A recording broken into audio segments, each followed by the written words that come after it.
Hi! ನೀವು ಯಾವತ್ತಾದರೂ ಪಾಲಕ್ chicken gravy ಮಾಡಿದ್ದೀರಾ? ನೀವು ಯಾವತ್ತೂ ಟ್ರೈ ಮಾಡಿಲ್ಲ ಅಂತಂದರೆ ಈ ರೀತಿ ಒಂದು ಸರಿ ಟ್ರೈ ಮಾಡಿ. ಟೇಸ್ಟ್ ಮಾತ್ರ ಸೂಪರಾಗಿರುತ್ತೆ. ನೀವು ಪ್ರತಿ ಸರಿನೂ ಮಾಡ್ಕೋತೀರಾ. ಒಂದು ಸತಿ ಪಾಲಕ್ ಚಿಕನ್ ಗ್ರೇವಿನ ಮಾಡ್ಕೊಳ್ಳಿ. ತುಂಬ ಚೆನ್ನಾಗಿರುತ್ತೆ, ತುಂಬ ಟೇಸ್ಟಿಯಾಗಿರುತ್ತೆ. ಸದ್ಯಕ್ಕೆ ಇದನ್ನು ಹೇಗೆ ಮಾಡೋದು ಅಂತ ನೋಡೋಣ ಬನ್ನಿ.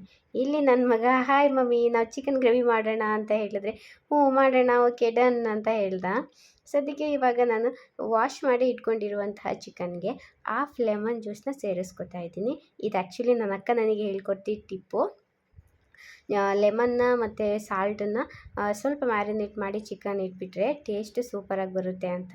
ಸೊ ನಾನು ಇದಕ್ಕೆ ಹಾಫ್ ಲೆಮನ್ನು ಮತ್ತು 1 ಟೇಬಲ್ ಸ್ಪೂನಷ್ಟು ಸಾಲ್ಟನ್ನ ತೊಗೊಂಡಿದ್ದೀನಿ. ಆಗಲೇ ನಾನು ಶುಗರ್ ಅಂತ ಹೇಳಿದೆ, ಸಾರಿ, ಸಾಲ್ಟ್ ತೊಗೊಂಡಿದ್ದೀನಿ. ಅದನ್ನು ಇವಾಗ ನೀಟಾಗಿ ಮಿಕ್ಸ್ ಮಾಡಿ ಸ್ವಲ್ಪ ಹೊತ್ತು ಅದನ್ನು ಮ್ಯಾರಿನೇಟ್ ಮಾಡೋದಕ್ಕೆ ಇಟ್ಬಿಡೋಣ. ಅದು ಮ್ಯಾರಿನೇಟ್ ನಾವು ಮಸಾಲೆ ರೆಡಿ ಮಾಡ್ಕೊಳ್ಳೋ ಅಷ್ಟರಲ್ಲಿ ಇದು ಉಪ್ಪು ಮತ್ತು ಹುಳಿನ ನೀಟಾಗಿ ಇಟ್ಕೊಂಡಿರುತ್ತೆ. ಟೇಸ್ಟ್ ಕೂಡ ಸೂಪರಾಗಿರುತ್ತೆ. ಒಂದು ಸತಿ ನೀವು ಇದೇ ಥರ ಟ್ರೈ ಮಾಡಿ. ನಾನು ಫಸ್ಟ್ ಟೈಮ್ ಅಲ್ಲ, ನಾನು ಪ್ರತಿ ಸತಿನೂ ಹೀಗೆ ಮಾಡ್ಕೋತೀನಿ. ಇದನ್ನು ಸ್ವಲ್ಪ ಹೊತ್ತು ಹಾಗೆ ಇಟ್ಬಿಡೋಣ. ಇವಾಗ ಸದ್ಯಕ್ಕೆ ಏನೇನು ಬೇಕು ಅಂತಂದರೆ, ವಾಶ್ ಮಾಡಿ ನಾನು ಕಟ್ ಮಾಡಿ ಇಟ್ಕೊಂಡಿರುವಂತಹ ಪಾಲಕ್ಕು, ಕೊತ್ತಂಬರಿ ಸೊಪ್ಪು, ಶುಂಠಿ, ಬೆಳ್ಳುಳ್ಳಿ, ಹಸಿರುಮೆಣ್ಸಿನ್ಕಾಯಿ, 1 ಮೀಡಿಯಮ್ ಸೈಜ್ ಆನಿಯನ್ನು, ಟೊಮ್ಯಾಟೊ ಮತ್ತು ಮಸಾಲೆಗಳನ್ನ ತೊಗೊಂಡಿದ್ದೀನಿ. ಇವಾಗ ಇದಕ್ಕೆ ಫಸ್ಟು ಒಂದು ಪ್ಯಾನಿಗೆ ಮಸಾಲೆನ ಸೇರಿಸ್ಕೊಳ್ಳೋಣ. ಚಕ್ಕೆ, ಲವಂಗ, ಏಲಕ್ಕಿ ಮತ್ತು ಕಾಳು ಮೆಣಸನ್ನ ಸೇರಿಸ್ಕೊಂಡಿದ್ದೀನಿ. ಇವಾಗ ಇದು ಒಂದು ಸ್ವಲ್ಪ ಫ್ರೈ ಆದಮೇಲೆ ಇದಕ್ಕೆ ಶುಂಠಿ ಬೆಳ್ಳುಳ್ಳಿನ ಸೇರಿಸ್ಕೊತಾ ಇದ್ದೀನಿ. ಶುಂಠಿ ಬೆಳ್ಳುಳ್ಳಿ ಎಣ್ಣೆಯಲ್ಲಿ ಸ್ವಲ್ಪ ಫ್ರೈ ಆದಾಗ ಆ ಫ್ರೇಗ್ರೆನ್ಸ್ ಬಿಡುತ್ತಲ್ವ, ಅದು ತುಂಬ ಚೆನ್ನಾಗಿ ಟೇಸ್ಟ್ ಕೊಡುತ್ತೆ ನಾವು ಮಾಡೋ ಅಡುಗೆಗಳಿಗೆ. ಸೊ ಇದನ್ನು ಸ್ವಲ್ಪ ಹೊತ್ತು ಹಾಗೆ ಬಾಡಿಸ್ಕೊಳ್ಳೋಣ. ಇವಾಗ ಇದು ನೀಟಾಗಿ ಆಗಿದೆ. ಇಷ್ಟೇ ಬಾಡಿಸ್ಕೊಂಡ್ರೆ ಸಾಕು, ಇದನ್ನು ನಾವು ರುಬ್ಬೋದಲ್ವ, ಇಷ್ಟಾದರೆ ಸಾಕು. ಇವಾಗ ಇದಕ್ಕೆ ಹಸಿರು ಮೆಣಸಿನ್ಕಾಯಿ ತಗೋತಿದ್ದೀನಿ. ಹಸಿರು ಮೆಣಸಿನ್ಕಾಯಿ ನಾನು 4 ತೊಗೊಂಡಿದ್ದೀನಿ. ಇದು ಖಾರ ಇದೆ.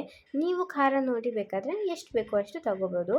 ನನಗೆ 4 ಸಾಕು, ಮಗುನೂ ತಿನ್ನೋದಲ್ವ ಅಂತ ನಾನು 4 ಯೂಸ್ ಮಾಡಿದೆ. ಇವಾಗ ನಾನು ಆನಿಯನ್ ಏನು ಕಟ್ ಮಾಡಿ ಇಟ್ಕೊಂಡಿದ್ದೆ ಅದನ್ನು ಸೇರಿಸ್ಕೊತಾ ಇದ್ದೀನಿ. ಈಗ ಎಲ್ಲದನ್ನು ನೀಟಾಗಿ ಬಾಣಲಿನಲ್ಲಿ ಫ್ರೈ ಮಾಡ್ತಾಯಿದ್ದೀನಿ. ನೋಡಿ, ಇವಾಗ ಇದು ಇಷ್ಟು ಫ್ರೈ ಆದರೆ ಸಾಕು. ತೀರಾ ಜಾಸ್ತಿ ಫ್ರೈ ಏನು ಬೇಡ. ನಾವು ಗ್ರೇವಿಗಳಿಗೆಲ್ಲ ಫ್ರೈ ಮಾಡ್ತೀವಲ್ವ, ಆ ಥರ ಬೇಡ. ಇದು ರುಬ್ಬೋಗೋದಕ್ಕಲ್ವ, ಇಷ್ಟು ಫ್ರೈ ಆದರೆ ಸಾಕು. ಇವಾಗ ಇದಕ್ಕೆ ಕೊತ್ತಂಬರಿ ಸೊಪ್ಪನ್ನು ಸೇರಿಸ್ಕೊಂಡಿದ್ದೀನಿ ಮತ್ತು ಪಾಲಕ್ ಸೊಪ್ಪನ್ನು ಸೇರಿಸ್ಕೊತಾ ಇದ್ದೀನಿ. ಇನ್ನು 1 ಕಟ್ ಆಗುವಷ್ಟು ಪಾಲಕ್ನ ತೊಗೊಂಡಿದ್ದೀನಿ. ಪಾಲಕ್ ಸೊಪ್ಪು ಇನ್ನೂ ಜಾಸ್ತಿ ಹಾಕಿದಷ್ಟು ಟೇಸ್ಟ್ ಚೆನ್ನಾಗಿ ಬರುತ್ತೆ. ನೀವು ಬೇಕು ಅಂತಂದರೆ ಇನ್ನೂ ಜಾಸ್ತಿ ಪಾಲಕ್ ಸೊಪ್ಪು ಇನ್ನೊಂದು ಕಟ್ ಏನಾದರೂ ಸೇರಿಸ್ಕೋಬೇಕು ಅಂತ ಅನಿಸಿದ್ರೆ ಸೇರಿಸ್ಕೋಬೋದು. ಸದ್ಯಕ್ಕೆ ನಾನಿಲ್ಲಿ ಸ್ವಲ್ಪನೇ ಮಾಡ್ತಿರೋದ್ರಿಂದ ನಾನು 1 ಕಟ್ ಪಾಲಕ್ನ ಸೇರಿಸ್ಕೊಂಡಿದ್ದೀನಿ. ಸದ್ಯಕ್ಕೆ ಇವಾಗ ಎಣ್ಣೆಯಲ್ಲಿ ಇದನ್ನು ನೀಟಾಗಿ ಫ್ರೈ ಮಾಡೋಣ. ಇಷ್ಟು ಫ್ರೈ ಆದರೆ ಸಾಕು.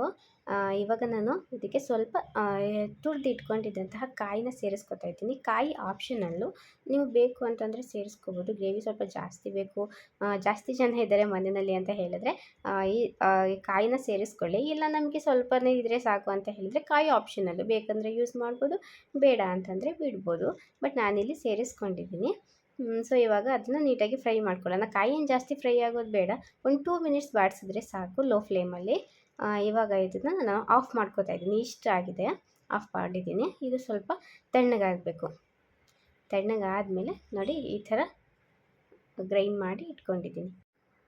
ನಂತರ ಅದೇ ಪ್ಯಾನಿಗೆ ಸ್ವಲ್ಪ ಎಣ್ಣೆನ ಹಾಕ್ಕೊಂಡು ಅದಕ್ಕೆ 1 ಮೀಡಿಯಮ್ ಸೈಜ್ ಆನಿಯನ್ನ ಕಟ್ ಮಾಡಿ ಇಟ್ಕೊಂಡಿದ್ದೆ. ಆಗಲೇ ತೋರಿಸಲಿಲ್ಲ, ಇದು ಆ್ಯಕ್ಚುಲಿ ಕಟ್ ಮಾಡಿ ಇಟ್ಕೊಂಡೆ. ಇವಾಗ ಅದನ್ನು ಎಣ್ಣೆನಲ್ಲೇ ನೀಟಾಗಿ ಫ್ರೈ ಮಾಡಬೇಕು.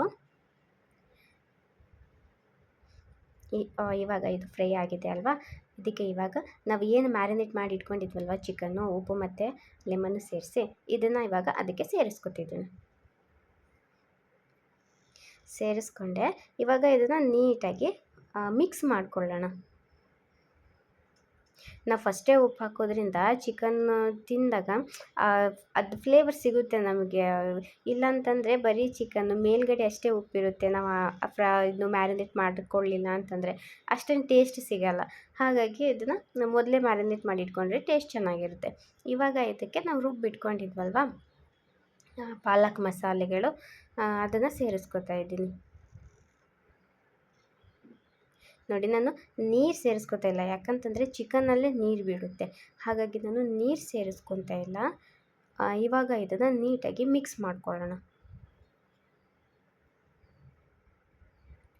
ಸ್ಮೆಲ್ಲಂತೂ ಘಮ್ ಅಂತಿತ್ತು. ನೀವು ಯಾವತ್ತೂ ಮಾಡಿಲ್ಲ ಅಂದರೆ ಒಂದು ಸತಿ ಈ ಥರ ಮಾಡ್ಕೊಳ್ಳಿ, ಟೇಸ್ಟ್ ಅಂತೂ ಸೂಪರಾಗಿರುತ್ತೆ. ಇವಾಗ ಇದನ್ನು ನೀಟಾಗಿ ಮಿಕ್ಸ್ ಮಾಡ್ಕೊಂಡ್ವಿ, ಆಚೆ ಒಂಚೂರು ಚೆಲ್ಲೋಯ್ತು.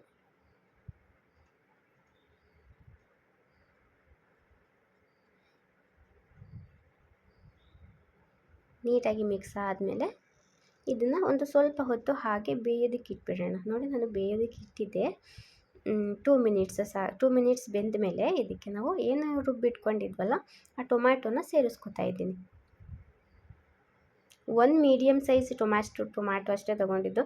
ಈ ನಾವು ನಾನ್ ವೆಜ್ಜಿಗೆಲ್ಲ ಜಾಸ್ತಿ ಹುಳಿನ ಹಾಕಲ್ಲ, ಟೊಮ್ಯಾಟೊ ಒಂದೇ ಒಂದು ಸಾಕು ಚಿಕ್ಕದು. ಇವಾಗ ಇದನ್ನು ಸ್ವಲ್ಪ ಹೊತ್ತು ಬೇಯೋದಕ್ಕೆ ಬಿಟ್ಬಿಡೋಣ. ಒಂದು 5 ಮಿನಿಟ್ಸ್ ಆದಮೇಲೆ ನೋಡಿ ಇದಿಷ್ಟು ಚೆನ್ನಾಗಿ ಬೆಂದಿದೆ. ಇನ್ನೊಂದು ಸ್ವಲ್ಪ ಬೇಯಬೇಕು ಇದು. ಇನ್ನೊಂದು 5 ಮಿನಿಟ್ಸ್ ಇದನ್ನು ಲಿಡ್ ಕ್ಲೋಸ್ ಮಾಡಿ ಬೇಯಿಸ್ಬಿಡೋಣ. ಹಾಗೆಯೇ ಅಂಗಡಿ ಮಸಾಲೆಗಳನ್ನ ನಾನು ಯಾವುದಕ್ಕೂ ಸೇರಿಸಲ್ಲ, ನಾನು ಬಳಸೋ ಇಲ್ಲ. ನೋಡಿ ಫೈನಲಿ ಹೀಗೆ ರೆಡಿ ಆಯಿತು ಪಾಲಕ್ ಚಿಕನ್ ಗ್ರೇವಿ.